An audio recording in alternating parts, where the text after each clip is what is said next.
साथ अब आप लोगों को डेली कुछ क्वेश्चंस दिए जाएंगे, तो उस क्वेश्चंस का जो भी डाउट होगा या उस क्वेश्चंस में जो भी प्रॉब्लम आप लोगों की होगी, वो सारी की सारी प्रॉब्लम आप लोगों का सॉल्व किया जाएगा, ठीक है ना। तो उसके लिए हम लोगों ने ये प्लान सोचा है कि या तो रात में या तो शाम में वो डाउट क्लियर कर दिया जाएगा, और क्लास में तो सारा डाउट क्लियर होगा ही होगा। तो अभी पहले ये आप बताइए कि पहले प्रेजेंट कौन कौन बच्चा है, अपना अपना नाम बताओ। अर्णव। सेकंड और आदित्य। और बस अभी 3 ही बच्चे दिख रहे हैं सर, मैं एक बार देख लेता हूँ बच्चों को। ये अच्छा 3 अच्छा, बच्चे हैं। चलिए। किसी को लास्ट क्लास में पढ़ाया हुआ किसी को डाउट है? जो छोटा सा लास्ट बात क्लास। कहूंगा सर। जी हाँ। अर्णव एक नया स्टूडेंट, अभी आदर्श भी ज्वाइन हुआ है। अर्णव एक नया स्टूडेंट है, संत कैरेंस का स्टूडेंट है ये। थोड़ा अच्छा इससे अच्छा, 2 मिनट के लिए बात कर लेंगे सर। ठीक है ठीक।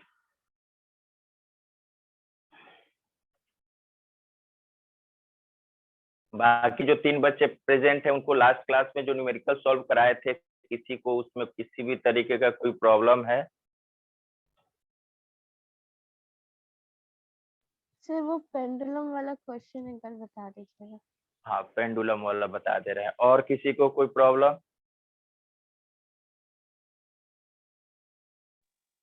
नो सर, पेंडुलम वाला। अच्छा, पेंडुलम वाला मैं बता दे रहा हूँ। नए बच्चे जो आने वाले थे वो आ गए?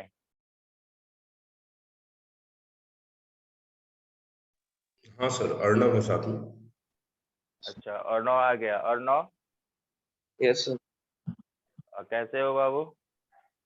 ठीक है सर। अच्छा, आज पहला क्लास है तुम्हारा? Yes sir. अच्छा अच्छा, चलो ठीक है। किस स्कूल में हो? Saint Karen's. अच्छा, सेंट कैरेंस। हाँ हाँ, ओके। और 11th कैसा गया था? Sir best. अच्छा, ओ एग्जाम हुआ था स्कूल में 11th का? हाँ हुआ था सर। क्या परसेंटेज आई थी? 59। कोई बात नहीं, चलो। अब कम आया या ज्यादा आया, जो भी आया, पिछले साल का सिचुएशन भी क्रिटिकल था, स्कूल चला नहीं चला, बहुत सारे प्रॉब्लम थे। तो उन सब चीजों को भुलाकर हम लोगों को अच्छे से पढ़ना है और मेहनत करना है। और एक और चीज, पहला क्लास है तो तुम्हारा बता दे, अगर किसी भी तरीके का कोई डाउट पढ़ते वक्त हो रहा है तो क्लास में हाथ खड़ा करके, मतलब कि पूछना है। हाथ तो यहाँ खड़ा नहीं कर सकते हैं, लेकिन आपको कोई भी डाउट है तो आपको पूछना है और A to Z doubt clear करते चलना है। आज आपका बीच का टॉपिक है तो थोड़ा सा आप भी एफर्ट लगाइएगा टॉपिक समझने का। थोड़ा कम जो समझ में आएगा तो उसके लिए हम सर से बात कर लेंगे। आपका जो पहले पढ़ाया गया है वो दोनों टॉपिक एक्स्ट्रा क्लास लगाकर आपको समझा दिया जाएगा, ठीक है ना? Yes sir. हाँ, तो थोड़ा सा आपको भी एफर्ट आज लगाना होगा क्लास में, और कोशिश करनी है समझने की। कम समझ में आए तो भी ठीक है, ज्यादा समझ में आए तो भी ठीक है, समझने का ज्यादा कोशिश करना है। और बाकी जो टॉपिक छूटा हुआ है उसका एक्स्ट्रा क्लास आपको आज कल में ही देकर वो चीज क्लियर कर दिया जाएगा, ठीक है ना? Okay sir. ओके, चलिए। तो कुछ बच्चों का ये क्वेश्चन था सिंपल पेंडुलम में। जैसे सपोज करो कि क्या था कि एक चार्ज था, आप ऐसे क्यू चार्ज को एम मास के बॉडी को आप ऐसे रखे हुए हो, लेकिन करना क्या है? करना ये है कि आपने एक हॉरिजेंटल इलेक्ट्रिक फील्ड अप्लाई कर दी। तो अगर आप किसी चार्ज पर हॉरिजेंटल इलेक्ट्रिक फील्ड अप्लाई कर दिए तो ये क्यू चार्ज पे ये इलेक्ट्रिक फील्ड अपने डायरेक्शन में फोर्स लगाएगा। आपको पता है कि इलेक्ट्रिक फील्ड पॉजिटिव चार्ज पे अपने डायरेक्शन में फोर्स लगाता है, इलेक्ट्रिक फील्ड निगेटिव चार्ज पे अपने डायरेक्शन के अपोजिट फोर्स लगाता है। क्लियर है? Yes sir. तो अब ये क्यू चार्ज है और ये इलेक्ट्रिक फील्ड है, तो ये चाहेगा इसको इधर के तरफ पुश करने का। तो जब पुश करना चाहेगा तो कंडीशन कुछ ऐसा हो जाएगा। अब कंडीशन कुछ ऐसा हो गया, तो ये हमारा वर्टिकल लाइन है, अब इससे कुछ ना कुछ एंगल बन गया, तो ये क्यू चार्ज पे फोर्स इधर QE राइट डायरेक्शन में लगने लगा और mg किधर लगने लगेगा, नीचे के तरफ। और टेंशन तो हमेशा स्ट्रिंग में लगेगा। पहले इतना बात बताइए, क्लियर हुआ कि नहीं हुआ? ये तीन चीजें यस दिख रहा है? तो थोड़ा सा कट गया शायद। अच्छा चलिए, ये मैं फिर से ड्रॉ कर ले रहा हूँ, कोई घबराने की जरूरत नहीं। तो कंडीशन कैसा हो गया? कंडीशन ऐसा हो गया, इस पे एक फोर्स QE दिखने लगा, mg नीचे दिखने लगा और टेंशन स्ट्रिंग में दिखने लगा। इतना कोई दिक्कत हो तो बताइए। अब बात रही कि अब इसका कंपोनेंट ब्रेक करने का, इस टेंशन का। तो इस टेंशन का दो कंपोनेंट होगा, एक y एक्सिस के तरफ और एक x एक्सिस के तरफ। तो अगर ये एंगल थीटा है तो ये भी एंगल थीटा होगा, अल्टरनेट इंटीरियर एंगल्स के, क्योंकि ये और ये एक दूसरे के पैरेलल है। तो इधर क्या हो जाएगा, t cos थीटा हो जाएगा और इधर क्या हो जाएगा, t sin थीटा। यहाँ तक अगर किसी को कोई परेशानी है तो बोलो। No sir. अब चार्ज में किसी तरह का कोई एक्सेलरेशन नहीं है, तो जब किसी भी चार्ज पर किसी तरह का नेट एक्सेलरेशन नहीं है, इसका मतलब कि एक्स्ट्रा फोर्स कोई नहीं लग रहा है, तो ये इसको बैलेंस करेगा और ये इसको बैलेंस करेगा, तभी तो ये चार्ज यहाँ पर स्टैटिक रहेगा। तो क्या लिखेंगे, t sin theta is equal to QE और t cos theta is equal to mg।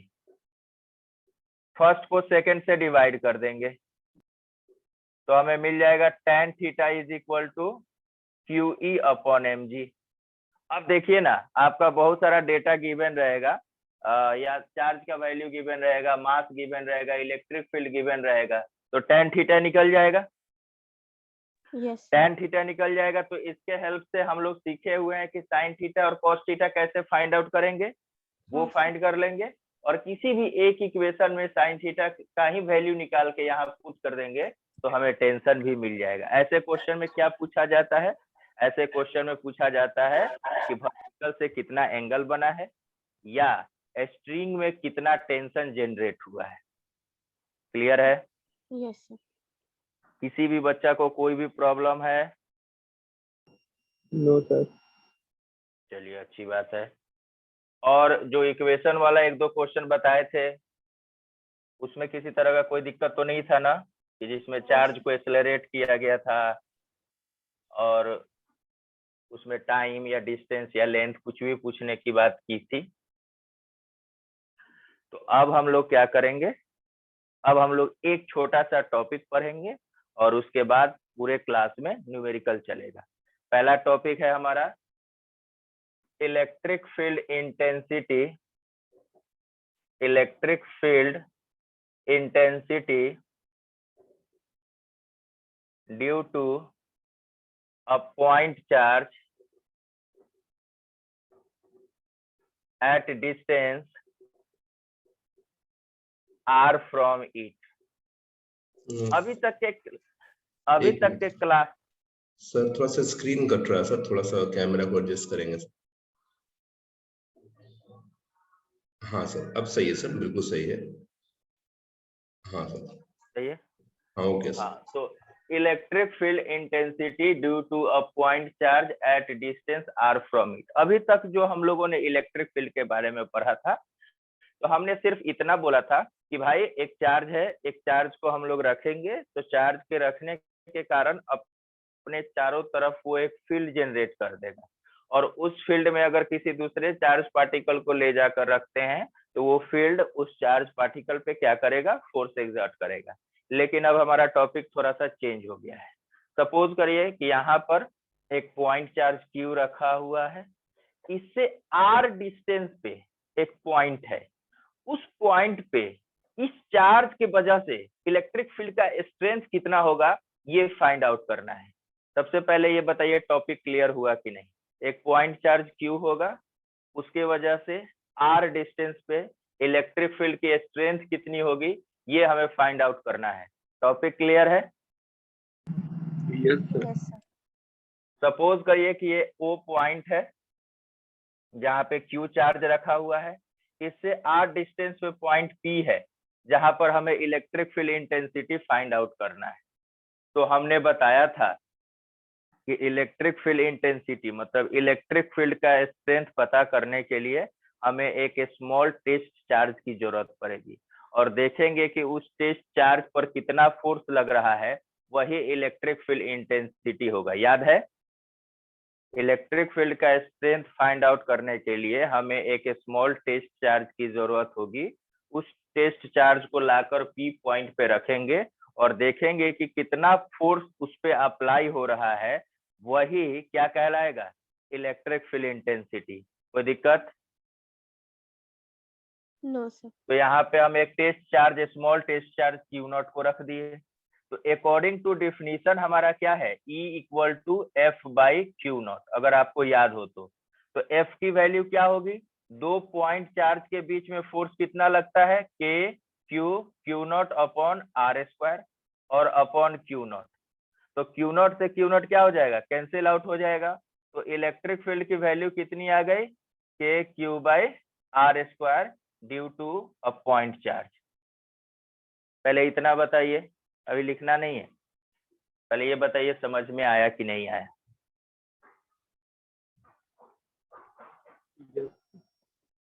किसी को कोई इशू?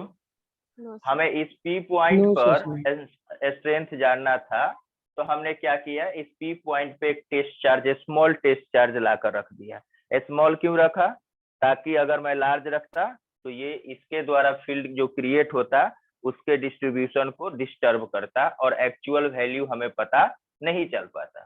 तो इसलिए हमने यहाँ पर Q0 टेस्ट चार्ज को लाकर रख दिया। अब हमें इलेक्ट्रिक फील्ड इंटेंसिटी का फॉर्मूला हमारे पास है, E is equal to F upon Q0।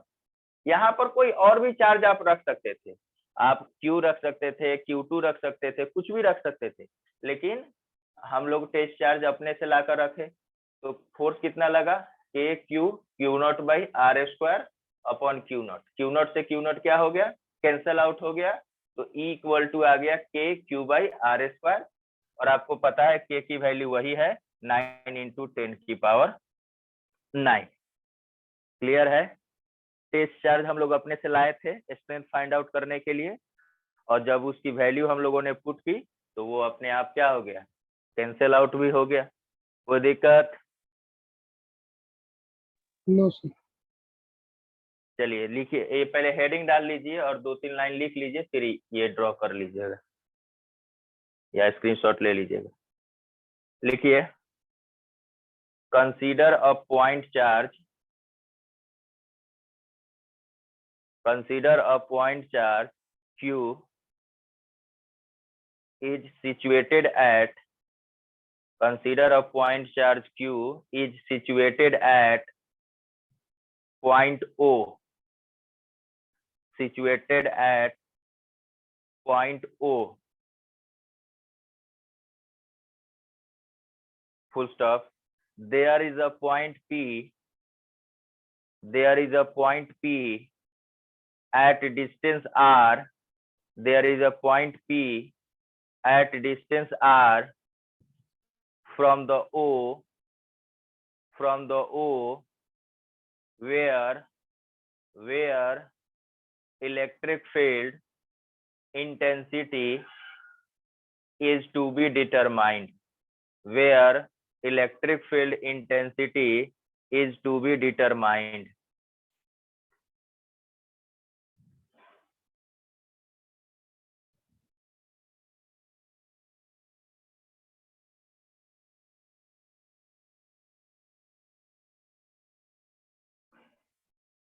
लिख लिए सभी? Yes sir. चलिए बाकी का स्क्रीनशॉट ले लीजिए आप।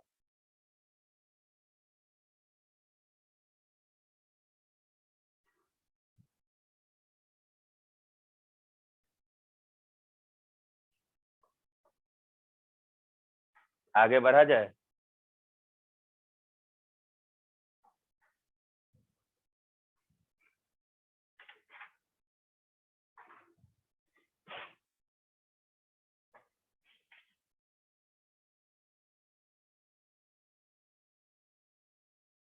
और एक चीज मैं ऐड करने वाला हूँ आप लोगों के लिए कि जब तक ऑनलाइन क्लास चलेगा आप लोगों को मैं अपने तरफ से हैंड रिटेन नोट्स दे दिया करूंगा व्हाट्सएप पे, आप लोग उसको ये कर लीजिएगा, कॉपी में नोट डाउन कर लीजिएगा, ताकि हमारा क्लास थोड़ा सा क्या हो, इफेक्टिव हो और न्यूमेरिकल्स पे ज्यादा ध्यान दिया जा सके। ओके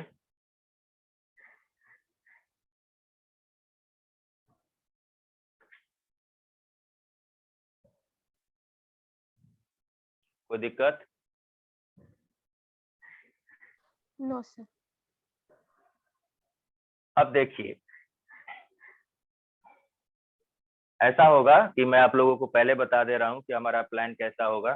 प्लान ये होगा कि आज के क्लास में जितना टॉपिक पढ़ाया गया या आज के अगले क्लास में जो पढ़ाया जाएगा आपको नोट्स मिल जाएगा क्लास के टाइम पर, मतलब क्लास एंड होते होते आपको नोट्स, जैसे आज क्लास एंड हुआ तो अभी तो नहीं मिलेगा, लेकिन अगले क्लास में क्या होगा कि वेडनेसडे का क्लास जैसे एंड होगा तो आपको क्लास एंड होने के 10 मिनट के अंदर आपका क्वेश्चन और आपका उस क्लास का नोट्स सर के थ्रू आप लोगों के पास चला जाएगा। आप लोग अच्छे से उसको कॉपी करके बाकी जो आप सर को भेजते हैं या जो भी आपका प्रोसीजर होता है वो आप करेंगे, ठीक है ना। इससे क्या होगा, थोड़ा सा हमारा प्रोडक्टिविटी क्लास का बढ़ जाएगा। लेकिन हाँ एक चीज और मैं मेंशन कर दूं कि नोट्स जाएगा, सही बात है, लेकिन जो क्लास में यहाँ पे न्यूमेरिकल सॉल्व होगा उसको आप लोगों को कॉपी में ऐड करना है, जो कॉपी आपके पास पड़ा होगा, क्योंकि वो नोट्स में इंक्लूडेड नहीं होगा। नोट्स में इंक्लूडेड केवल थ्योरेटिकल पोर्शन होगा। क्लियर है? Yes sir. हाँ, क्योंकि अगर मैं नोट्स में भी डाल दूं ये क्या बोलते हैं न्यूमेरिकल, तो फिर डबल मेहनत आप लोगों को भी हो जाएगा, फिर वहां से फिर समझने के लिए फिर लिखो, फिर उसमें से कॉपी करो। तो उससे क्या होगा कि एक बार आप सीख लिए यहाँ पे, और जब आप फिर से अपने नोट्स में वो सारे क्वेश्चंस ऐड करेंगे तो आपका 2 बार प्रैक्टिस हो जाएगा और वो जो भी डाउट होगा वो तो आप फाइंड आउट कर पाओगे कि हाँ सर ये मेरे को ये डाउट था इसमें, आप फिर से बता दीजिए। तो ये आप लोगों के लिए एक बेनिफिट का काम हो जाएगा। चलिए अभी हम लोग एक क्वेश्चन करेंगे, लिखिएगा। Find the electric field intensity, find the electric field intensity due to 2 microcoulomb charge, due to 2 microcoulomb charge at a distance of 3 centimeter from it, at a distance of 3 centimeter from it। आपको electric field intensity बताना है 2 microcoulomb charge के वजह से कितना distance पे, 3 centimetre पे। तो माइक्रोकूलम को अगर आपको याद हो तो ऐसे कूलम में कन्वर्ट करते हैं और सेंटीमीटर के लिए 10⁻⁻² से मल्टीप्लाई करते हैं। फॉर्मूला क्या है, KQ/R², और K की वैल्यू आप सबको पता है। सॉल्व करके बताइए तो कितना आ रहा है। यूनिट क्या होगा न्यूटन पर कूलम इलेक्ट्रिक फील्ड का? सर थोड़ा सा कैमरा को थोड़ा, हाँ सर अब सही है सर।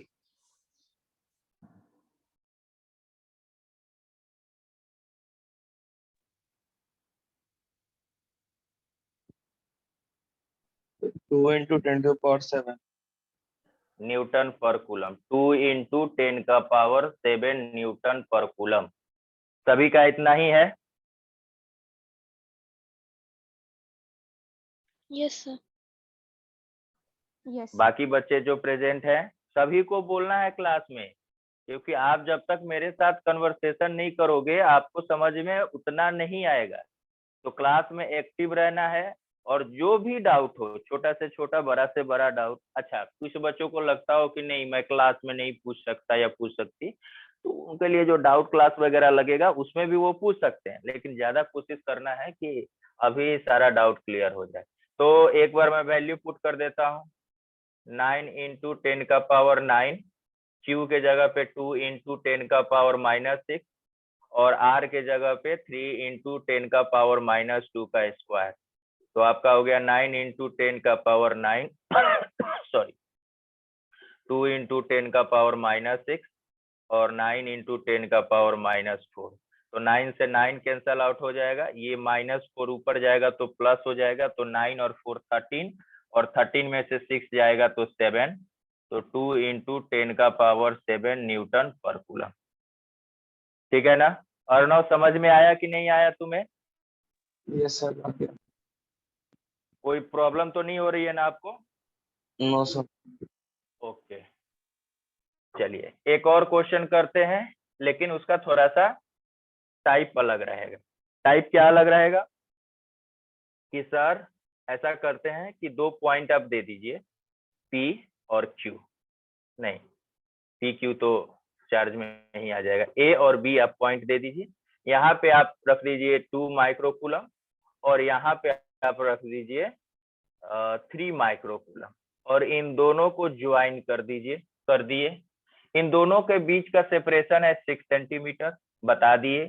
अब इसके मिड पॉइंट पे एक पॉइंट P है, जहां पे नेट इलेक्ट्रिक फील्ड इंटेंसिटी बताना है।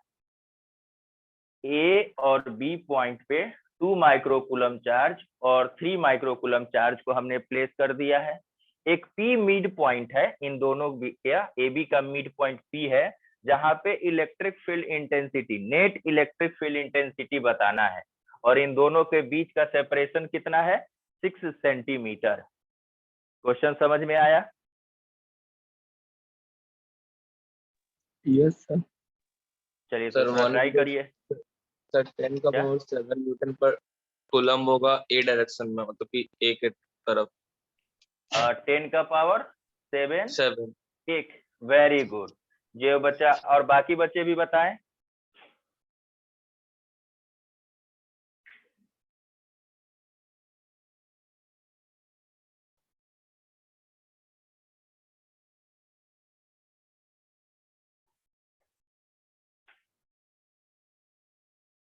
ये आंसर कौन बताया था? आदर्श बताया था या कौन बताया था?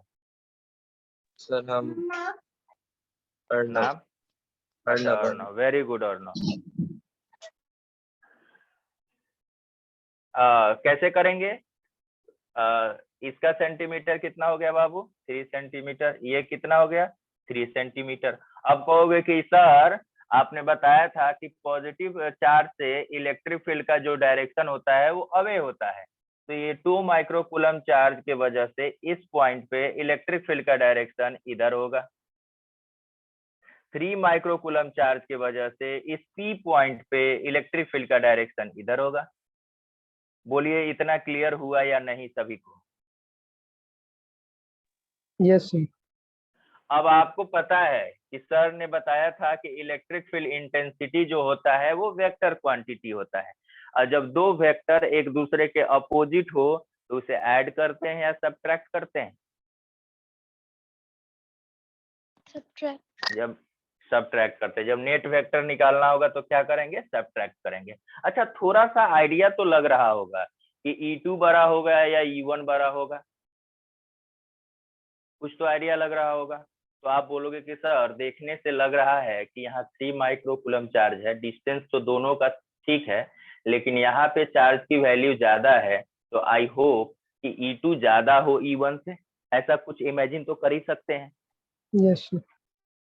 तो पहले E2 को रख देते हैं और फिर E1 को रख दिए, तो E2 की वैल्यू आई थिंक 3 इंटू 10 का पावर 7 आया होगा, और E1 का वैल्यू 2 इंटू 10 का पावर 7 आया होगा। तो 3 में से 2 गया तो 1 इंटू 10 का पावर 7, या इनफैक्ट 10 का पावर 7 न्यूटन पर कूलम टुवर्ड्स ए। अब अगर किसी को कोई इशू है तो पूछे।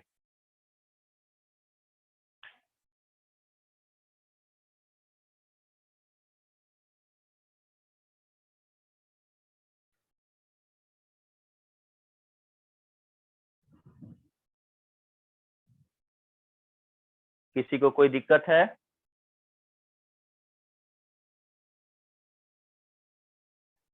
No sir. आप सभी के पास एनसीईआरटी का बुक होगा? Yes sir. तो थोड़ा सा आप लोग कष्ट करिए और एनसीईआरटी की एक्सरसाइज निकालिए। सर अभी मेरे पास नहीं है, अभी बाहर आया है, मतलब कि दादी घर पे है, तो मैं अच्छा अच्छा अच्छा, चलिए ठीक है, कोई बात नहीं। तो मैं क्वेश्चन खुद देख के बता दे रहा हूँ, एक बार रीड कर दे रहा हूँ क्वेश्चन को, आप लोग ट्राई करिएगा।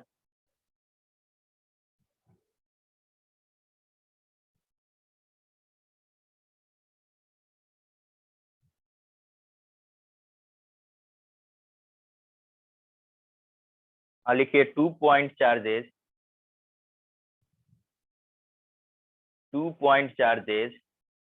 +3 microcoulomb and -3 microcoulomb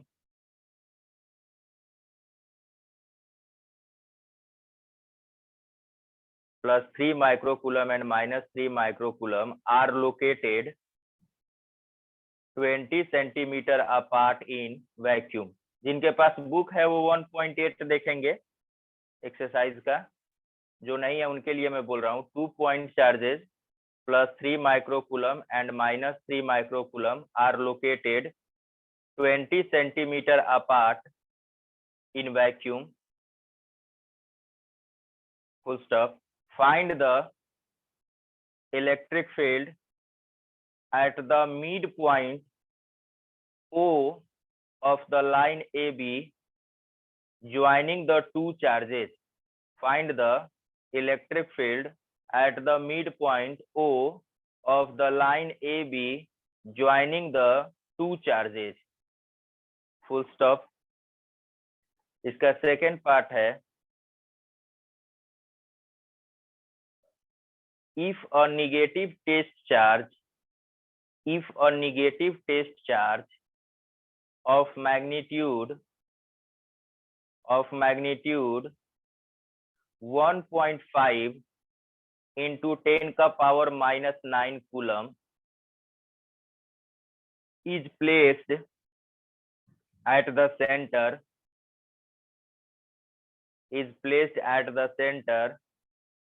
find the sir force value क्या बताते हैं सर? 1.5 into 10 का power -9 coulomb is placed at the center. Find the force experienced by the test charge. Find the force experienced by the test charge. Question clear है सभी का? दो charge particle है, 3 microcoulomb और -3 माइक्रोकूलम, दोनों को 20 centimetre पे रखा गया है। मिड पॉइंट O है, वहां पे नेट इलेक्ट्रिक फील्ड इंटेंसिटी बतानी है, और फिर जब वहां पे मिड पॉइंट O पे एक चार्ज लाकर रखेंगे 1.5 into 10 का पावर -9 कूलम, तो उस चार्ज पे कितना फोर्स लगेगा ये बताना है।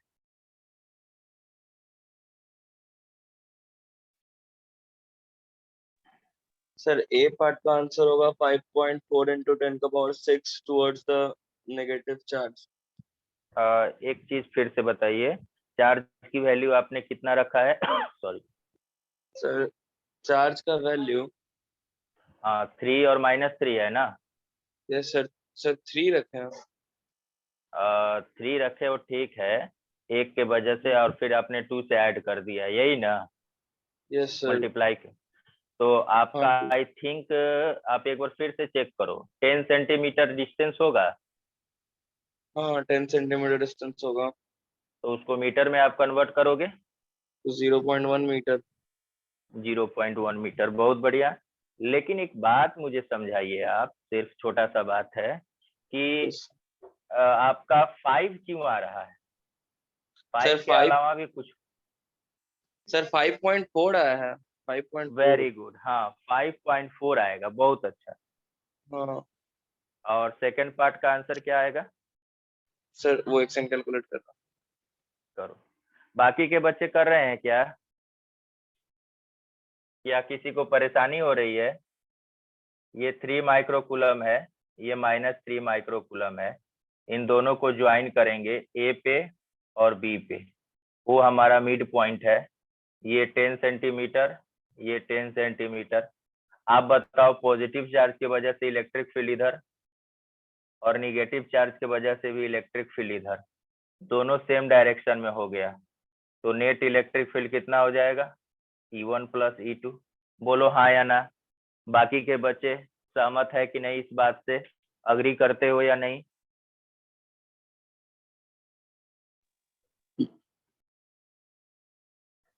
कहाँ है वो? Yes sir. Yes sir. इस सॉल्यूशन से अग्री करते हो या नहीं कर रहे हो, ये बताओ पहले। हाँ सर। अग्री करते हो तो आंसर आपका आया। यस सर आ गया। हाँ, आप थोड़ा सा सोचो, ये E1 निकाल लो, E2 निकाल लो, दोनों को ऐड कर दो। ये मुझे बोर्ड पे सॉल्व करना पड़ेगा कि आप लोगों ने कर लिया?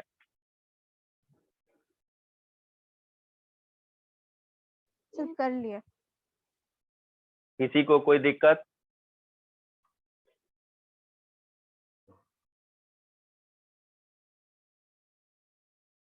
सभी ने कर लिया? सर बी पार्ट भी हो गया। बी पार्ट भी हो गया। तो बी पार्ट के लिए क्या करेंगे? इलेक्ट्रिक फील्ड पता चल गया, तो याद करो F is equal to Q naught into E भी तो लिखवाए थे कि किसी टेस्ट चार्ज पे फोर्स कितना लगेगा। तो नेट इलेक्ट्रिक फील्ड आपने निकाल लिया और चार्ज टेस्ट की वैल्यू पता है, तो फोर्स आ जाएगा या नहीं आ जाएगा? आ जाएगा। कितना है? कितना चार्ज था? 1.5 इंटू 10⁻⁹ था ना। और इलेक्ट्रिक फील्ड 5.4 इंटू 10⁻⁶ कितना आया था जी? 10⁻⁶। सबका 10⁻⁶ था ना। तो अब यस सर। जो आएगा वो न्यूटन में आ जाएगा। बोलो हाँ या ना। हाँ सर आ गया। वेरी गुड, सबका आ गया। ये क्वेश्चन बोर्ड में सीबीएसई के 2 बार पूछा जा चुका है, एनसीईआरटी का क्वेश्चन है ये, आप लोगों को ध्यान में रखना है। ठीक है, साथ ही साथ हम लोग जो जो प्रोबेबिलिटी हमारी बनती जाएगी क्वेश्चंस की, वो सब हम लोग करते जाएंगे, और जो नहीं हुआ है वो भी क्वेश्चन हम लोग कर लेंगे। आगे क्वेश्चन मैं एक डिक्टेट करूं, आप लोग लिखोगे?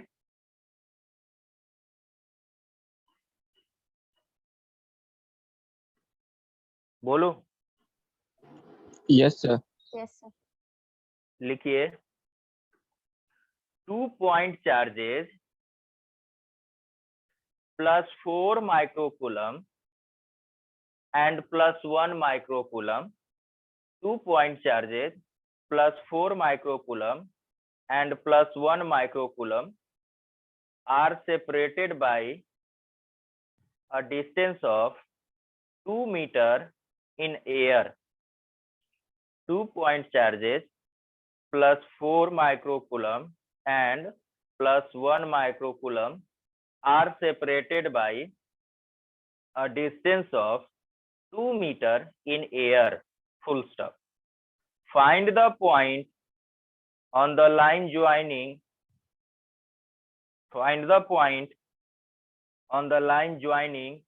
charges at which net electric field of the system is 0. At which net electric field at the system is 0.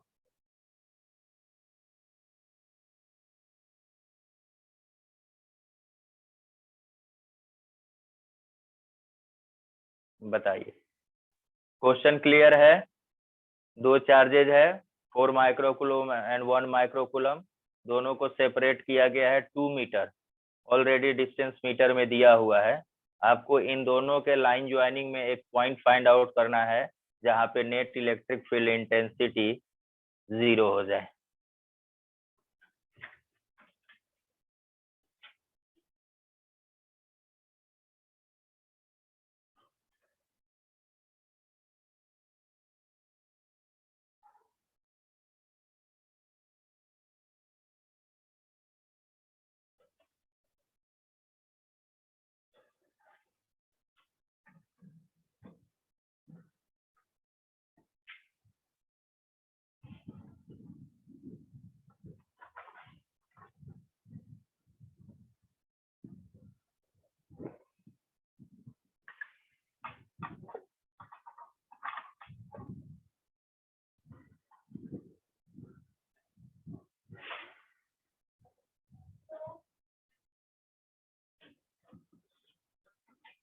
शुरू किया जाए कि ट्राई कर रहे हैं आप लोग? ट्राई कर रहे हैं। अच्छा, Sir, 1.33 meter apart from 4 microcoulomb charge. 1.33 33. to the right of apart, मतलब away from right 4 बताना है, microcoulomb. 4, हाँ right from 4 सही है, यानी कि 4/3 आया है आपका। Yes sir, 4/3 होगा from the चलिए, coming. हाँ यस सर भैया। जो वेरी गुड। बाकी के जो भी 5 बच्चे प्रेजेंट है सबको आ गया है या Yes, sir. एक बार बोर्ड पे बताऊं कि आगे बढ़ जाऊं? देखिए आप लोग रिप्लाई थोड़ा करो फास्ट फास्ट, ताकि मैं एक बार सॉल्व करूं या आगे बढ़ूं।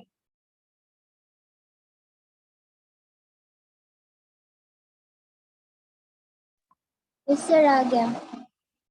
सबका आ गया? All clear? Yes sir.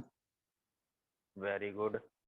चलिए, अच्छा एक बात बताइए, चलिए बताइए नहीं, एक और क्वेश्चन इसी टाइप का करके दिखाइए तो थोड़ा सा क्लियरिटी मुझे भी हो जाएगा, तो फिर हम लोग इस टाइप के क्वेश्चन को स्किप करके अलग टाइप के क्वेश्चन पे आएंगे। और 2 point charges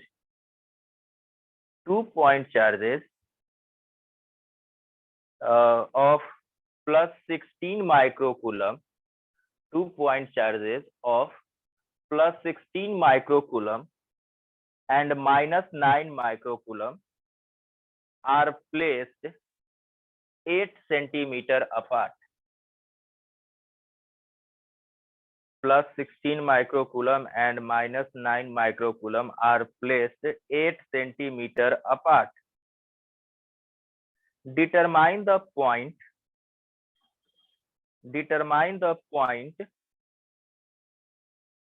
at which resultant field is 0.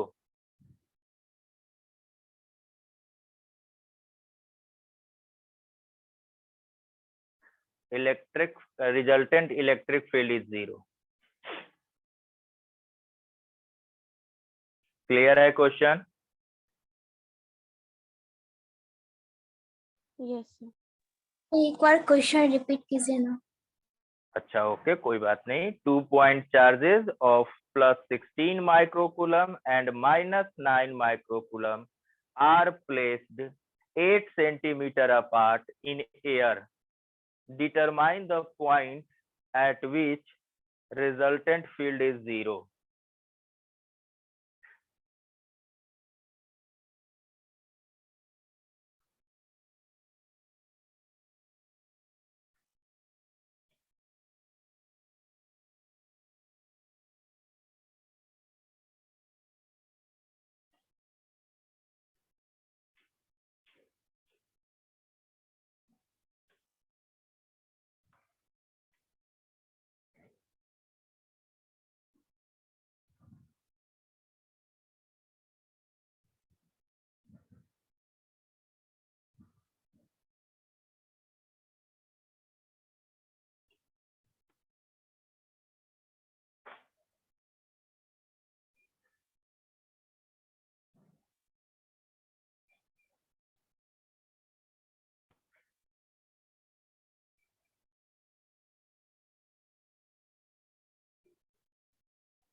बन रहा है?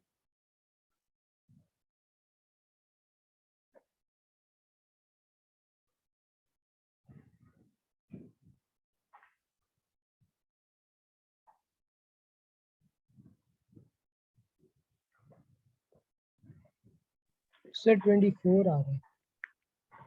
24 कुछ हद तक Yes. सही है, लेकिन वो 24 बीच में पॉसिबल नहीं है क्योंकि उन दोनों का सेपरेशन ही 6 सेंटीमीटर है। ये भी आपका कहना सही है। अब ये Yes, sir. 24 आगे आ रहे हैं। किधर है, किधर है 24? कुछ तो डायरेक्शन भी होगा।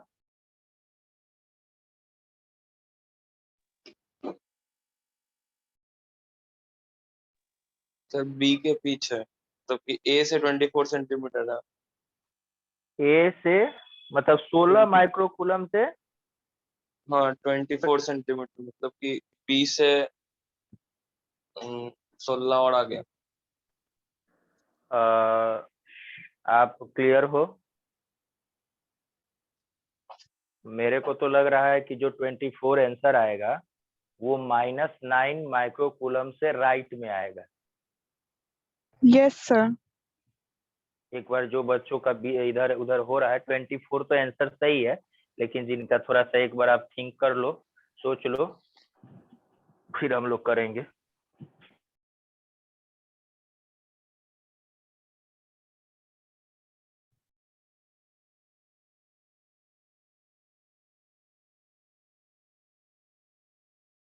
आया समझ में?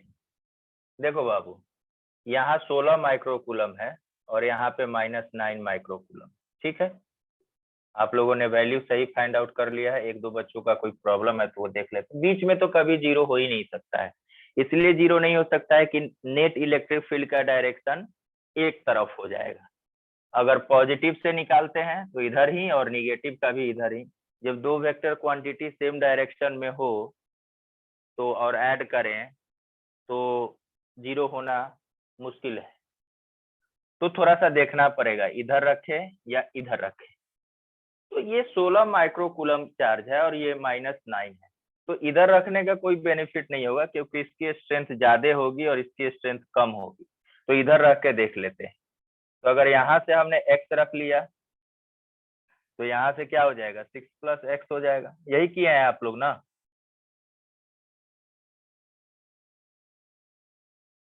बोलो हाँ या ना। सर 8 दिया था ना। क्या बोल रहे हो? सेपरेशन दोनों के बीच में 8 डिस्टेंस सर 8 था, 6 नहीं। 8 था, अच्छा 8 था, सॉरी। तो 8 है, तो 8 + x कर लिए तो आंसर आया 24 सेंटीमीटर। सबका आ गया है? यस सर आ गया। 24 सबका आ गया है। क्लियर है कि इधर ही होगा पी पॉइंट, -9 माइक्रोकूलम से राइट में। ये भी क्लियर है कि नहीं है, पहले फिर से बता दीजिए। Yes sir. ओके Yes, देखो मैं बार बार इसीलिए पूछते रहता हूँ ना, क्योंकि एक बार मेरे साथ ऐसा हुआ है कि मैं एक जगह पहली बार जब मैं पढ़ाना स्टार्ट किया था तो 9th का एक कोई चैप्टर था न्यूटन्स लॉ ऑफ मोशन। तो मैं लॉज ऑफ मोशन पढ़ा रहा था, तो एक बच्चा बैठा हुआ था तो ऐसे फेस करके ना मेरे तरफ ऐसे देख रहा था। तो मैं न्यूटन का सेकंड लॉ एक्सप्लेन कर रहा था, तो मुझे लग रहा था बार बार कि इसको समझ में नहीं आ रहा है क्या, पहला क्लास था। तो मैंने बहुत सारा एग्जाम्पल देकर सेकंड लॉ समझाने की कोशिश की और 55 मिनट उसी में चला गया। तो फिर मैं सर पकड़ के बैठ गया। मैंने बोला बाबू अब बता दो समझ में आया या नहीं आया। तो बोलता क्या है कि सर हमको तो शुरू में ही समझ में आ गया था, हम तो ये सोच रहे थे कि क्यों एक ही बात को सर बार बार रिपीट कर रहे हैं। अब वो कुछ बोल ही नहीं रहा था, ऐसे फेस करके बैठा था। तो हमने बोला कि ठीक है। तो एक बगल में बच्चा बैठा हुआ था, बोलता है कि सर इसके फेस पे मत जाइए, इसका फेस ही ऐसा है। हर कोई कंफ्यूज हो जाता है। तो अब से क्लियरिटी के लिए जरूरी रहता है कि सब बच्चे बोले कि हाँ समझ में आया या नहीं आया। इससे क्या होता है कि टीचर का भी विजन क्लियर रहता है और बच्चों का सबसे जरूरी चीज ये है कि टाइम बच जाता है। जो क्वेश्चन 2 मिनट में हो जाने वाला है, तो आ गया तो क्लियर बोले कि हाँ सर आ गया, नहीं आया क्लियर बोले नहीं आया, तो क्या होगा उसको बताया जाएगा और फिर हम लोग आगे बढ़ जाएंगे। नहीं तो हर कोई फिर पूछो आया नहीं आया, आया नहीं आया, इसमें थोड़ा सा टाइम चला जाता है। हर कोई नहीं, अपना टाइम है। जाएगा तो आ भी जाएगा, टेंशन लेने की बात नहीं है। चलिए, तो ये 3 टाइप के क्वेश्चन हुआ। एक पॉइंट चार्ज से आपको बोल दिया जाएगा कितना डिस्टेंस पे बताइए, आपने बताया। ये पूछ दिया जाएगा कि मिड पॉइंट पे कितना होगा, आपने बताया। आपने ये भी बताया कि कहाँ नेट इलेक्ट्रिक फील्ड इंटेंसिटी 0 होगी। क्लियर है? Yes sir. ओके, चलिए, अगर ये 3 क्लियर है तो चौथे न्यूमेरिकल पे आ रहे हैं। आप लोग बोलोगे कि सर आपने तो फोर्स में भी ऐसा कराया था, तो ऑफ कोर्स कराया था। अब यहाँ भी पढ़ना है, क्यों? क्योंकि हम लोग electric field due to system of charge पढ़ रहे हैं। जब एक चार्ज से ज्यादा चार्ज आ जाए, जब एक चार्ज से ज्यादा चार्ज आ जाए तो उसको हम लोग क्या बोलते हैं? सिस्टम ऑफ चार्ज बोलते हैं। क्लियर है कि नहीं है? तो अभी जो भी चीज हम लोग पढ़ रहे थे तो 2 चार्ज की वजह से पढ़ रहे थे। पहले तो 1 की वजह से पढ़े, फिर 2 के वजह से। तो जैसे 2 के वजह से पढ़ना स्टार्ट कर दिए तो वो हमारा क्या हो गया? System of charges. क्लियर है? अब आप लोग बोलोगे कि सर कहानी को आगे बढ़ाइए और क्वेश्चन का टाइप बताइए, तो वो ऐसे बढ़ जाएगा। 2 चार्ज पार्टिकल है क्यू इक्विलेटरल ट्रायंगल के कॉर्नर्स पे रखा गया है। एक पॉइंट है तीसरा कॉर्नर ओ, जहां पे नेट इलेक्ट्रिक फील्ड इंटेंसिटी बताना है। Find the net electric field intensity at point O. बोलो हाँ या ना। भाई क्या करना है? कुछ नहीं करना है। 2 चार्ज पार्टिकल है, मतलब इक्विलेटरल ट्रायंगल का 3 कॉर्नर होता है। उसके 2 कॉर्नर पे सिमिलर 2 चार्जेस रखे गए हैं। उसका जो थर्ड कॉर्नर है, जिसका नाम हमने अपने से ओ दे दिया, उस पे हमें नेट इलेक्ट्रिक फील्ड इंटेंसिटी की वैल्यू बतानी है। क्वेश्चन क्लियर हुआ सबका? Yes yes sir. चलिए, तो सोचिएगा कि हम सॉल्व करें।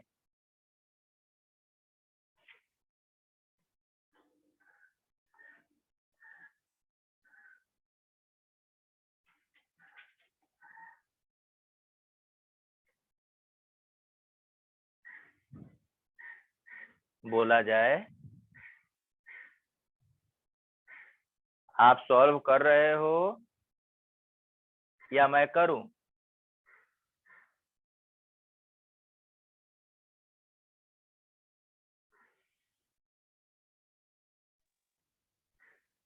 सर E√3 होगा, means E√3। Good good good good. E की वैल्यू क्या है? Sir KQ/L²। वेरी गुड, अच्छा बात है, बिल्कुल अच्छा है। अब बाकी बच्चे भी कहेंगे कि सर इतना ही आ रहा है, बहुत अच्छा है। कैसे अच्छा है? Q और Q, L एंड L हमें O पे बताना है, हमने बताना है।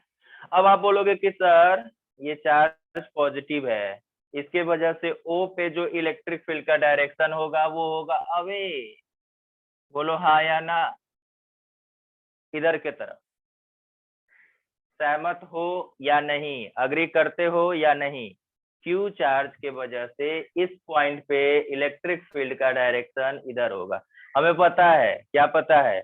इलेक्ट्रिक फील्ड हो या फोर्स हो, हमेशा लाइन ज्वाइनिंग के डायरेक्शन में लगता है। इस चार्ज के वजह से इधर होगा।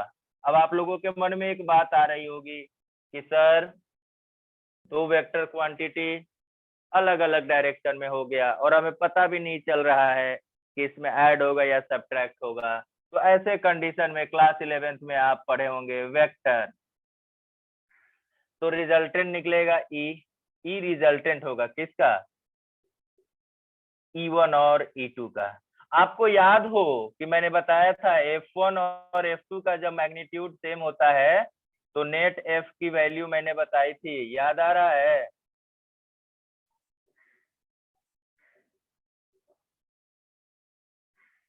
बोलो हाँ या ना। यस कट जा रहा है। याद आ रहा है ये वाली वैल्यू ऊपर में जो मैंने लिखा है? तो यहाँ पे इलेक्ट्रिक फील्ड दोनों क्या होगा? E1 और E2 सेम होगा, KQ/L²। और E2 भी उतना ही होगा KQ/L²। तो नेट रिजल्टेंट कितना हो जाएगा 2E1 cos 60/2 2KQ/L² cos 30। तो 2KQ/L² √3/2 2 से 2 कटा। बोलो हाँ या ना।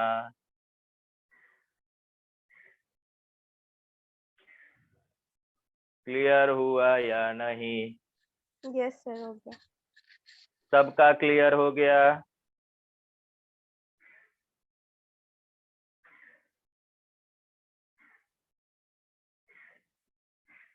सबका क्लियर हो गया? Yes, sir. आदर्श, अर्णव ने तो बता दिया था स्टार्टिंग में।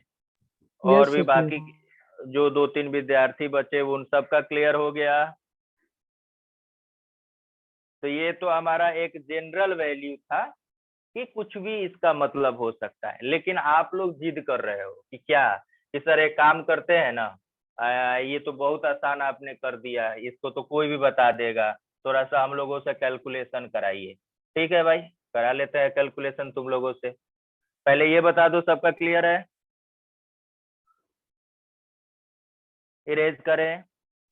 Yes sir. Yes sir.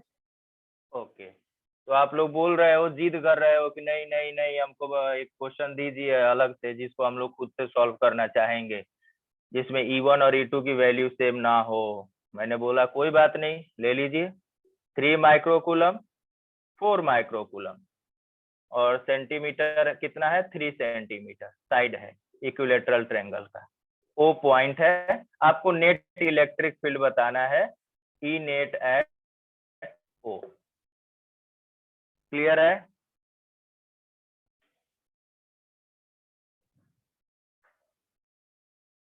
Question clear है? Yes Yes. सर। चलिए बताइए।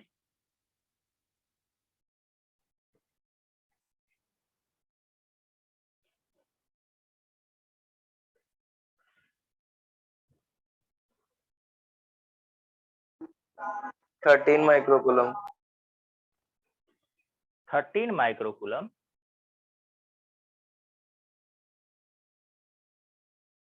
नेट इलेक्ट्रिक फील्ड बताना है ओ पॉइंट पे। अच्छा एक सेकंड वो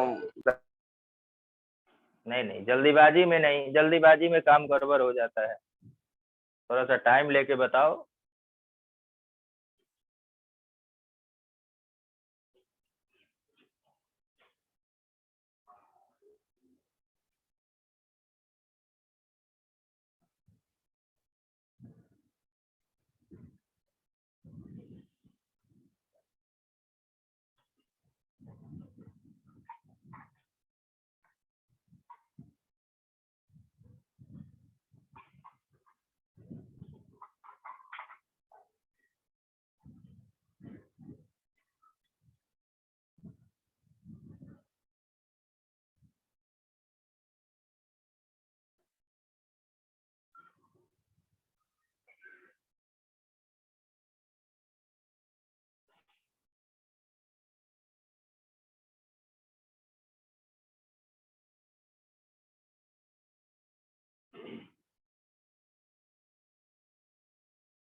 सॉल्व हो रहा है?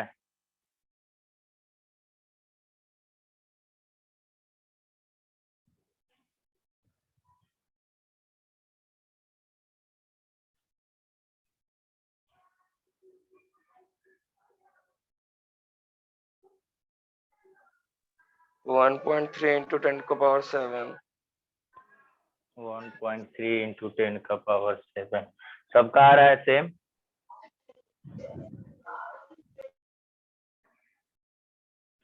E1 कितना आया है बताना तो। 3 × 10⁻7। E2 कितना आएगा 4 × 10⁻7। तो नेट रिजल्टेंट का फॉर्मूला कितना हो जाएगा E1 square E2 square plus 2 E1 E2 cos 60। बोलो हाँ या ना। यस। सबका क्लियर है। E1 E2 का वैल्यू बताइए क्लियर है या नहीं।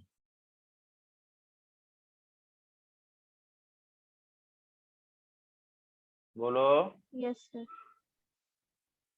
अदर्स आर नो सबका। Yes sir. Yes sir. Formula ये वाला लगेगा कि यहाँ पे E1 E2 क्या है अलग अलग है। बोलो हाँ या ना। हाँ सर। अब आप बोलोगे कि चलिए सर ठीक है आपने इक्विलेटरल ट्रायंगल का बोला हम लोगों ने करके दिखा दिया तो क्या काम हमारा इतना से हो गया। तो नहीं। तो अगर स्क्वायर होता तो क्या करते हम लोग। तो आप बताओगे कि क्या करोगे। फिर जब आप नहीं बताओगे तो मैं बताऊंगा क्या करेंगे। कोई बड़ी बात नहीं है इसमें। 2 microcoulomb 3 microcoulomb and 4 microcoulomb. Distance वही रख लेते हैं कि थोड़ा सा कैलकुलेशन आसान हो जाए इसलिए सेंटीमीटर वाला ये ऐसा रख रहे हैं कि कैलकुलेशन आसान हो जाए क्योंकि आपको जो मैं क्वेश्चन भेजूंगा उसमें थोड़ा सा अलग टाइप का डिस्टेंस दिया रहेगा। अलग टाइप का मतलब जो जल्दी ना कटे तो थोड़ा सा कैलकुलेशन लेंदी होगा। तो कैलकुलेशन लेंदी होगा तो उसके लिए टाइम भी ज्यादा चाहिए करने के लिए। तो अभी हमारा काम क्या है कंसेप्ट सीखना उस कंसेप्ट पे बेस्ड क्वेश्चन करना और इतना क्वेश्चन करना कि वो कंसेप्ट 100% समझ में आ जाए। फिर रही बात कैलकुलेशन की जिसमें 1.2 सेंटीमीटर दे दिया 0.05 सेंटीमीटर दे दिया तो उसके लिए हम लोग घर पे बैठ के करते रहेंगे। कोई बड़ी बात है क्या इसमें। कोई बड़ी बात है। No sir. ओके तो आप बोलोगे कि सर आप बिल्कुल मत बताइएगा हम लोग पहले ट्राई करेंगे कि find the net electric field at point 2। ऐसा आप लोग जिद कर रहे हो ना बोल रहे हो ना कि पहले मैं ट्राई करें हम ट्राई करेंगे फिर होगा देन तब देखा जाएगा। ऐसे बोल रहे हो ना तुम लोग कि नहीं बोल रहे हो। बोलना है कुछ इतना शांत हो जाते हो तुम सब थोड़ा सा बोलते रहो सर क्लास ट्राई में। कर रहे हैं। हाँ हाँ बोलने से क्या होता है ना एनर्जी बना रहता है। एक तो घर है वैसे भी बेड पे बैठ के पढ़ रहे होगे सब ऐसा लग रहा होगा कि ये सो ही जाते हैं थोड़ा सा।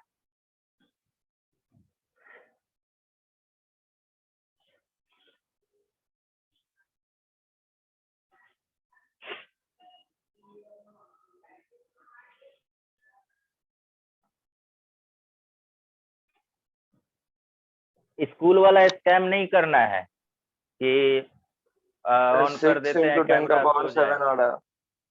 ओवरऑल वैल्यू 6 into 10 का पावर 7 कैसे। सर 3 into 10 का पावर 7 टुवर्ड्स राइट आएगा और 4 into 10 का पावर 7 ऊपर आएगा तो उसका रिजल्टेंट सर डायगनली आ जाएगा 5 into 10 का पावर 7 और इस तरफ से भी तो श्योर हो। एक सेकेंड 5 into 10 का पावर 7 वेरी गुड बहुत अच्छा। दूसरा और सर ये जो ये डायगनली अपोजिट है उसका भी 10 का पावर 7 आएगा उसी मतलब हाँ डायगोनल के अलोंग तो फिर दोनों ऐड करके 6 into 10 का पावर 7। ओके ओके ओके आपका अप्रोच आपका प्रोसीजर दोनों बिल्कुल सही है। अब हालांकि वैल्यू मैंने खुद से दिया हुआ है तो एक बार मैं सॉल्व करके देख लेता हूँ और बाकी बच्चों का भी क्लियरिटी इसमें हो जाएगा। आप लोग बोलोगे कि सर कुछ नहीं करना है तो फिर क्या करना है। इसके वजह से इलेक्ट्रिक फील्ड का वैल्यू इधर हो जाएगा इसके वजह से इलेक्ट्रिक फील्ड का वैल्यू इधर हो जाएगा। इन दोनों का रिजल्टेंट इधर होगा और ये जो E3 है ये भी इधर होगा। याद करो मैंने फोर्स में बताया था याद आ रहा है। यस सर आ गया आंसर। और E क्या होता था E1 स्क्वायर प्लस e2 अब कुछ बच्चों के मन में बात आ रही होगी कि सर ऐसा करते हैं कि आपने तो cos थीटा यहाँ लिखा ही नहीं। मैंने cos थीटा इसलिए नहीं लिखा क्योंकि अगर मैं लिखने जाता भी तो हमारे किसी काम का नहीं होता। क्यों? क्योंकि एंगल बन रहा है 90 डिग्री। E1 और E2 के बीच में एंगल 90 डिग्री बन रहा है, इसलिए सबका आ गया। यस सर आ गया। अच्छा, डायगोनल आपने कितना लिया था? 3√2, तो उसका स्क्वायर करेंगे तो 9 × 2। बहुत अच्छा, बहुत अच्छा। कितना? 6 × 10⁻7 न्यूटन पर कूलम। यही आया है ना सबका? Yes sir. सभी का यस सर। All clear? बोलिए हाँ या ना। यस। चलिए, अच्छी बात है। अब हम लोग थोड़ा सा अलग करेंगे। क्या अलग करेंगे? कुछ नहीं अलग करेंगे, बस थोड़ा सा क्वेश्चन एक दो अलग ट्राई करने का कोशिश करेंगे, उसके बाद से हम लोग आगे के तरफ बढ़ेंगे। क्वेश्चन लिखिए एक। Find the electric field intensity, find the electric field intensity due to 5 microcoulomb charge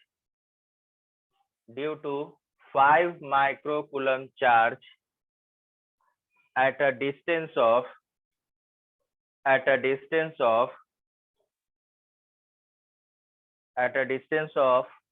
10 centimeter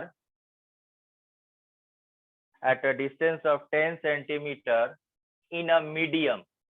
कोई मीडियम है, वैक्यूम और एयर नहीं है। In a medium, vacuum air नहीं है। In a medium whose relative permittivity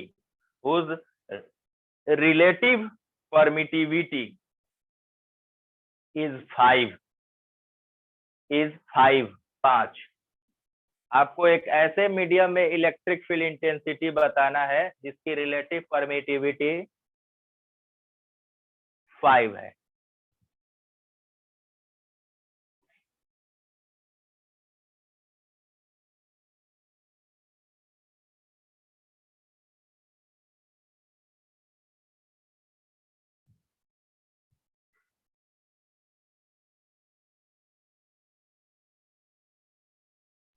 sir force find करना है। नहीं, find the electric field intensity at a distance of 10 centimeter from 5 microcoulomb charge in a medium whose relative permittivity is 5। जैसे आप normal अभी electric field intensity due two point charge air में या vacuum में find out कर रहे थे। अब आपको एक ऐसे मीडियम में फाइंड आउट करना है, अलग मीडियम में। हो सकता है वो केरोसिन हो, ऑयल हो, वाटर हो, माइका हो, वुड हो, कुछ भी हो जिसकी रिलेटिव परमिटिविटी आपको दी हुई है। तो उस केस में क्या करेंगे, ये मैं एक क्वेश्चन के जरिए एक कंसेप्ट सिखाना चाह रहा था। क्योंकि लास्ट ईयर में पढ़ा रहा था कृष्णा निकेतन की एक स्टूडेंट की, तो उसके यहाँ जब भी क्वेश्चन स्कूल में टीचर पूछते थे तो रिलेटिव परमिटिविटी डाल देते थे टेस्ट में। हालांकि बोर्ड्स में ऐसे क्वेश्चन आता नहीं है कि रिलेटिव परमिटिविटी हो, पता करना हो, लेकिन क्या कर सकते हैं, कुछ भी आ सकता है। और आप लोगों को एक और बात बता दें, जो बच्चे सीबीएसई से हैं, शायद आप लोगों ने न्यूज़पेपर में 2 दिन पहले देखा होगा कि अब थोड़ा सा कॉम्पिटिटिव बेस्ड क्वेश्चन बढ़ाया जाएगा।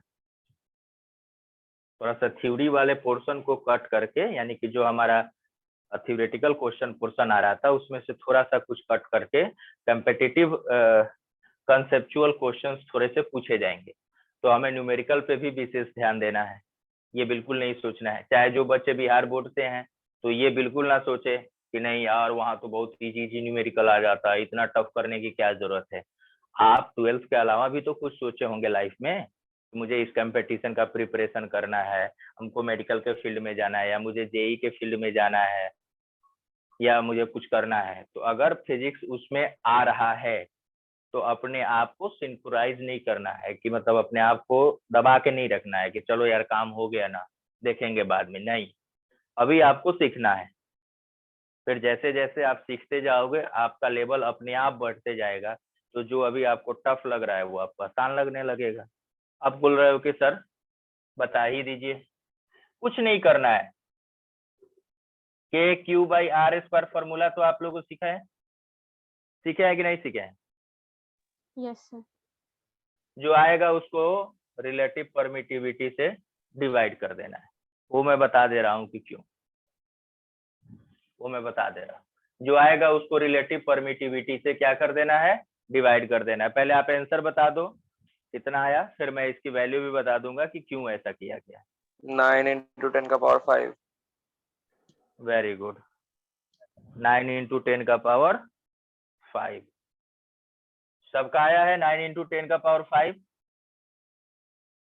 अच्छा एक चीज बताइए, जो आप साइलेंट नोट होता है ना, आप साइलेंट नोट, ये एयर के लिए होता है या वैक्यूम के लिए होता है? ठीक है ना, वैक्यूम के लिए होता है। और आप साइलेंट होता है किसी भी मीडियम पे, अगर किसी मीडियम में पूछ दिया गया तो Q by 4 pi epsilon into R square. ये किसी भी मीडियम में, अगर एयर की बात करेंगे तो अपसाइलेंट का वैल्यू अपसाइलेंट नॉट हो जाता है। अगर किसी अनदर मीडियम में करेंगे तो उस केस में अपसाइलेंट का value epsilon nought into epsilon R हो जाता है। ये हमारा एयर का हो जाता है, यह किसी मीडियम अनदर मीडियम का हो गया। क्यों? क्योंकि रिलेटिव परमिटिविटी का वैल्यू होता है अपसाइलेंट अपॉन अपसाइलेंट नॉट। तो epsilon is equal to epsilon R into epsilon naught. ये बस याद रखना है, काम हमारा चलते जाएगा। क्लियर है? जब एयर या वैक्यूम होगा तो अपसाइलेंट का वैल्यू ये हो जाएगा, जो मीडियम होगा तो ये हो गया। तो सिंपल सा बात है, F dash is equal to F upon epsilon R कर लो, या E dash is equal to E upon epsilon R कर लो।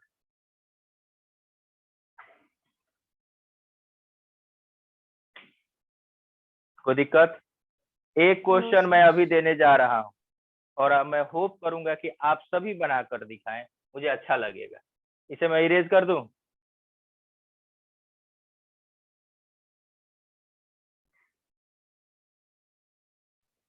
Yes sir. एयर का रिलेटिव परमिटिविटी 1 होता है या वैक्यूम का, इसीलिए क्या होता है ना कि 1 से डिवाइड करने पे कोई फर्क नहीं पड़ता है, इसीलिए उसमें एप्सिलॉन आर से डिवाइड नहीं करते हैं। चलो आप थोड़ा सा टाइम ले लेना चलेगा, बट आप ट्राई खुद से करना, थोड़ा सा मतलब 2 minute 4 minute 5 minute. Q Q Q, side कितना है ए, ये मिड पॉइंट पे नेट इलेक्ट्रिक फील्ड बताना है। ये जो हाइपोटेनस है उसके मिड पॉइंट ओ पे नेट इलेक्ट्रिक फील्ड की वैल्यू बतानी है। क्वेश्चन समझ में आया कि नहीं आया? पहले हाथ का रख, सॉरी बताइए। यस सर, आ गया। चलिए बताइए। अब थोड़ा सा 2 मिनट टाइम ले लो, बट खुद से सॉल्व करो।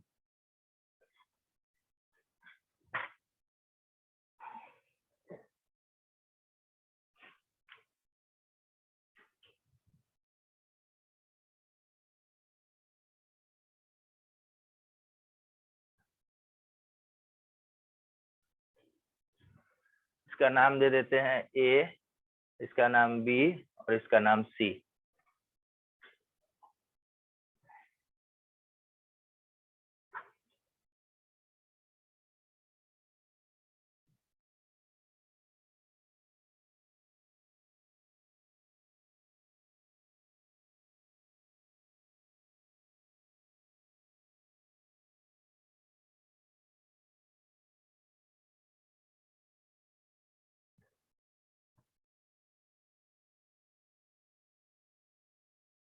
मिड पॉइंट है ओ,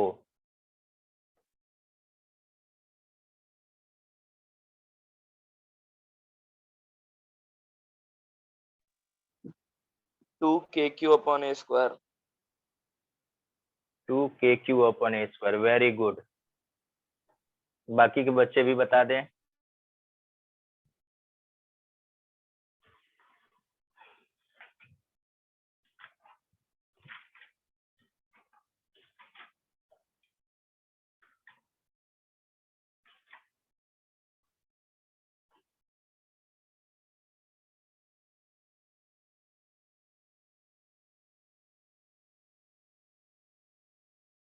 यस सर आ गया। सबका आ गया? हाँ सर आ गया। गुड, सर आ गया। Very good. आप लोगों ने कुछ नहीं किया होगा। आप बोलोगे कि सर इसके वजह से इधर होगा, इसके वजह से इधर होगा, तो ये तो कैंसल आउट ही कर देगा। ये दोनों एक दूसरे को क्या कर देगा? कैंसिल आउट कर देगा। इसके वजह से इधर होगा, ये एंगल 90 डिग्री है, तो ये कितना हो जाएगा? a sin 45 हो जाएगा। तो E is equal to KQ by a sin 45 का स्क्वायर। ऐसे ही किए हैं ना?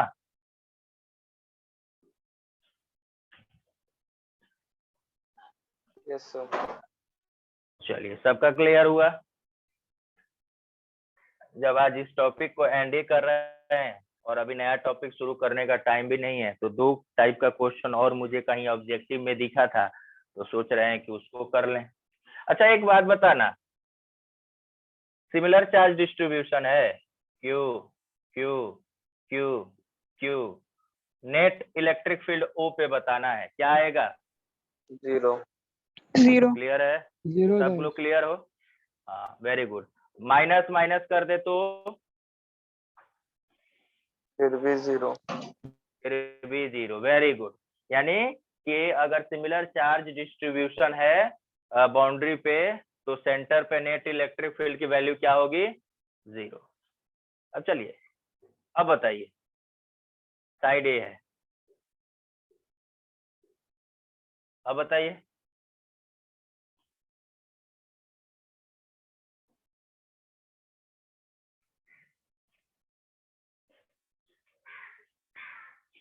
बताइए बताइए।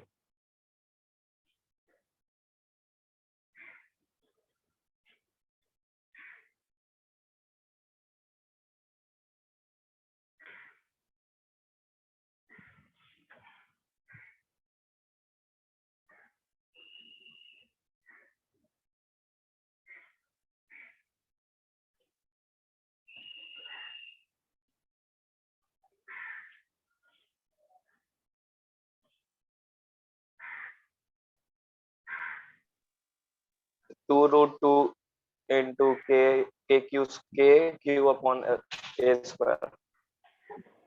अच्छा, चलिए हम 2√2।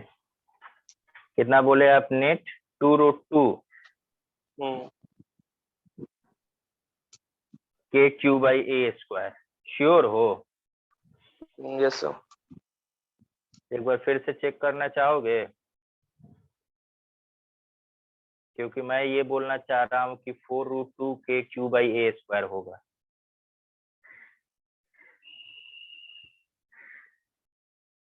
ऐसा मेरा इच्छा है बोलने का।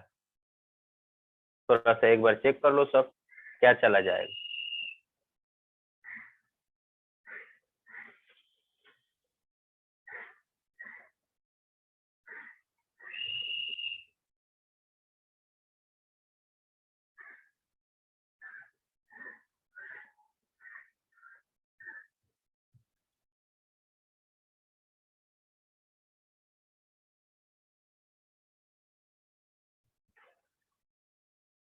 क्या जी?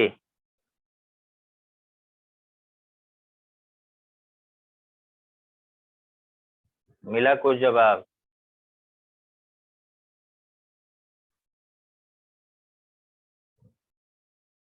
Four root two KQ by A square.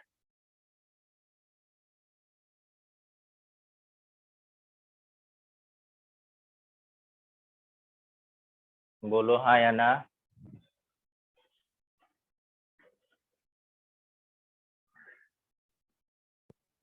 Yes sir आ गया। 4√2 बाई के आ गया। हाँ वेरी गुड। ये ऐसे ज्वाइन कर दो, इसके वजह से इधर होगा, इसके वजह से भी इधर होगा, इसके वजह से इधर होगा और इसके वजह से। तो एक अगर निकालेंगे तो आ जाएगा 2KQ बाई A स्क्वायर, सिर्फ एक पॉइंट के वजह से। तो इसके वजह से भी उतना ही होगा, तो ये हो गया 4KQ A स्क्वायर। ऐसे हो जाएगा ना। सिमिलरली ये भी उतना ही होगा इधर वाले का, तो दोनों का रिजल्टेंट लेंगे। तो बोलो इसमें किसी को कोई परेशानी है? मैं बताऊं अच्छे से?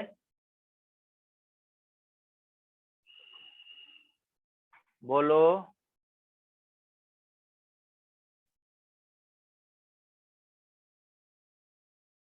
कोई भी बच्चा जिसको दिक्कत है?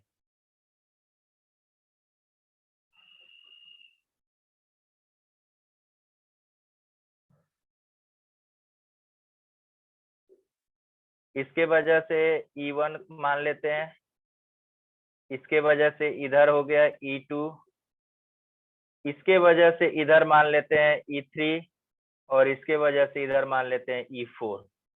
तो ये दोनों सेम डायरेक्शन में है, तो और रिजल्टेंट इधर हो जाएगा। तो सबसे पहले ये बताओ कि इतना समझ में आया कि नहीं आया?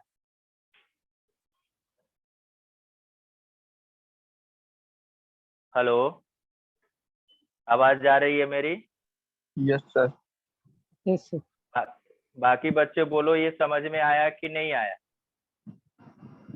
Yes sir. Yes sir. आ गया ना? इन दोनों को ऐड कर देंगे, इन दोनों को ऐड करेंगे तो अलग इलेक्ट्रिक फील्ड आएगा, फिर हम रिजल्टेंट वो वाला निकाल लेंगे। कौन सा? अच्छा, एक चीज तो पता है ना कि डायगोनल स्क्वायर का 90 डिग्री पे बाइसेक्ट करता है। हाँ, तो एक बार आप उसको क्लियर कर लीजिएगा कि हाँ 90 डिग्री पे बाइसेक्ट करता है। तो अब करता भी है बाइसेक्ट 90 डिग्री पे। तो नेट रिजल्टेंट इधर आ गया E। बोलो हाँ या ना। 4√2k³ इसका आंसर आएगा। कितनों बच्चों का आंसर आया ये, या ऐसा ला देंगे? आ गया सर। चलो ऐसा करते हैं कि एक एक करके, टोटल अभी कितने बच्चे प्रेजेंट है आदर्श क्लास में?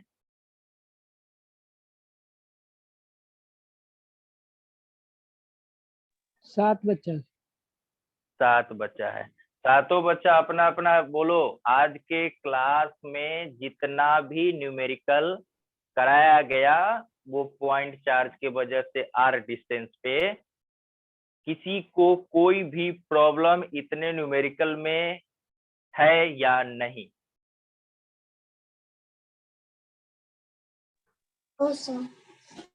No sir. All clear? No sir.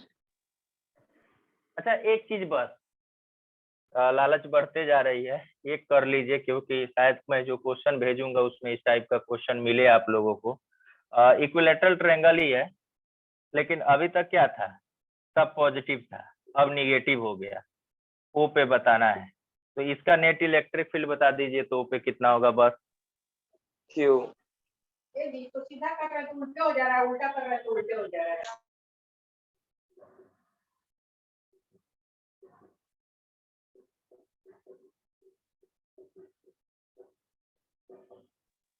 KQ/L² ही हो जाएगा सर। तो E के KQ/L²। Very good. क्योंकि एंगल, हाँ, क्योंकि एंगल हो जाएगा 120, और 120 का हाफ करेंगे तो 60, और cos 60 का वैल्यू 1/2, तो 2 से 2 कट जाएगा। बोलो हाँ या ना सभी के लिए। E1 KQ/L², E2 KQ/L², theta 120 degree, formula 2E1 cos θ/2। बोलो हाँ या ना। Yes sir. सबका क्लियर है सारे क्वेश्चन?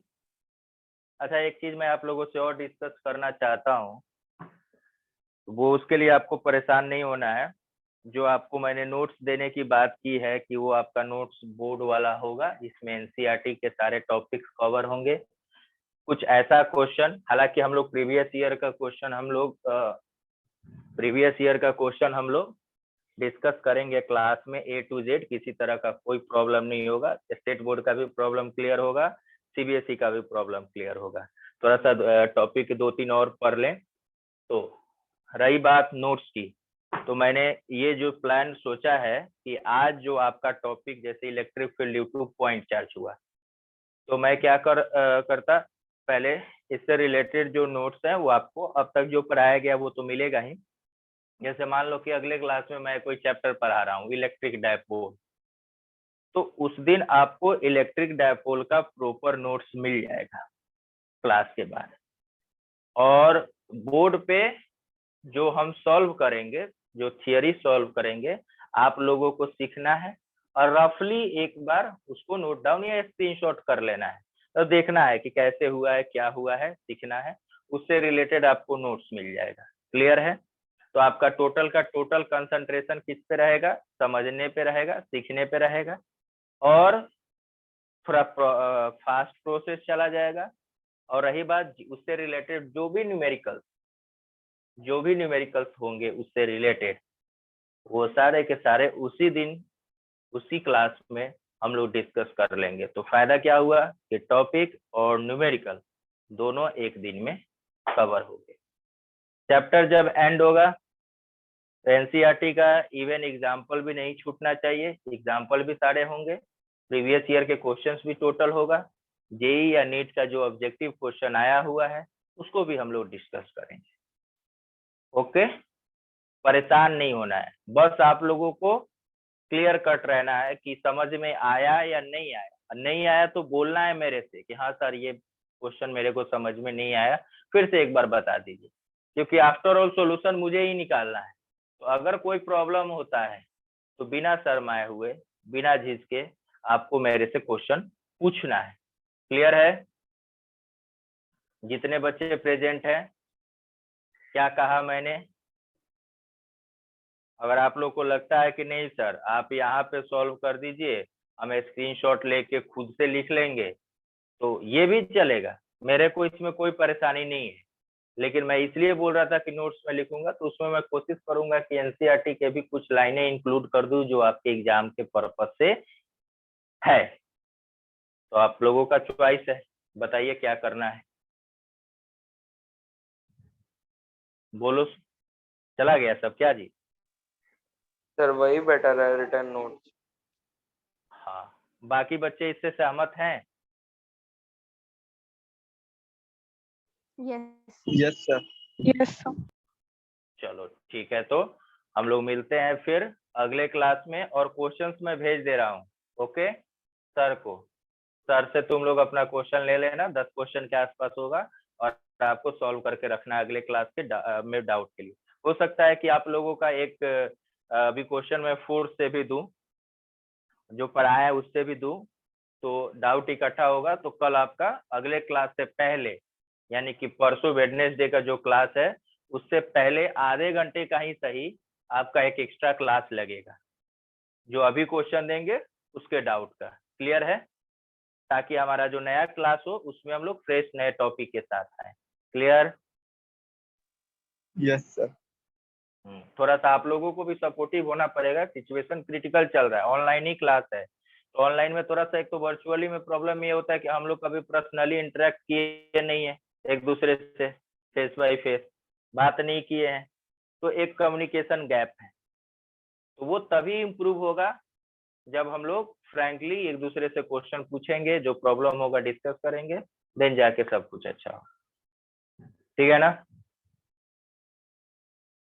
चलिए, बाय बाय फॉर टुडे, मिलते हैं नेक्स्ट क्लास।